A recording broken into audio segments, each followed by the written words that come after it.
ਇੱਕ ਹੋਰ ਉਹਨਾਂ ਨੇ ਗੰਭੀਰ ਜਿਹੜਾ ਇਲਜ਼ਾਮ ਲਗਾਇਆ ਉਹ ਕਹਿੰਦੇ ਜੀ ਕਿ ਤੁਸੀਂ ਸੀਐਮ ਵਾਲੀ ਤਾਂ ਸਟੇਟਮੈਂਟ ਦੇਤੀ ਕਿ 500 ਕਰੋੜ ਚਾਹੀਦਾ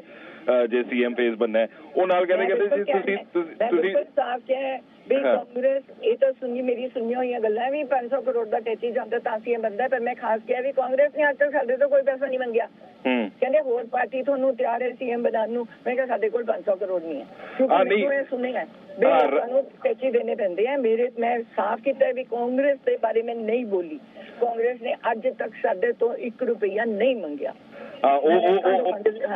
ਬਟ ਜਿਹੜਾ ਉਹ ਸਵਾਲ ਕਰ ਰਹੇ ਨਾ ਉਹ ਕਹ ਰਹੇ ਜੀ ਕਿ ਸਿੱਧੂ ਸਾਹਿਬ ਇਹ ਦੱਸਣ ਕਿ ਕੈਬਨਿਟ ਮੰਤਰੀ ਜਦੋਂ ਬਣੇ ਸੀ ਜਾਂ ਪੀਪੀਸੀਸੀ ਪ੍ਰਧਾਨ ਸੀ ਕਿ ਉਦੋਂ ਵੀ ਤੁਸੀਂ ਪੈਸੇ ਦਿੱਤੇ ਸੀ ਮੈਂ ਕਹਿ ਤਾਂ ਦਿੱਤਾ ਵੀ ਸਾਡੇ ਤੋਂ ਮੇਰੇ ਤਾਂ ਕੱਲ ਸਟੇਟਮੈਂਟ ਹੀ ਹੈ ਸਾਫ਼ ਹੈ ਜੀ ਸਾਡੂ ਤੋਂ ਅੱਜ ਤੱਕ 1 ਰੁਪਈਆ ਨਹੀਂ ਲਿੱਤਾ ਕਾਂਗਰਸ ਨੇ ਮੈਂ ਕਲੀਅਰ ਵੀ ਕੀਤਾ ਤੇ ਮੇਰੀ ਅੱਜ ਤੱਕ ਵਾਲਿਆਂ ਜਿਹੜੀ ਬਾਈਟ ਹੈ ਤੁਸੀਂ ਮੇਰੀ ਬਾਈਟ ਚੈੱਕ ਕਰੋ ਜਿਵੇਂ ਕਿਹਾ ਹੋਵੇ ਕਾਂਗਰਸ ਨੇ ਸਾਡੇ ਤੋਂ ਪੈਸਾ ਮੰਗਿਆ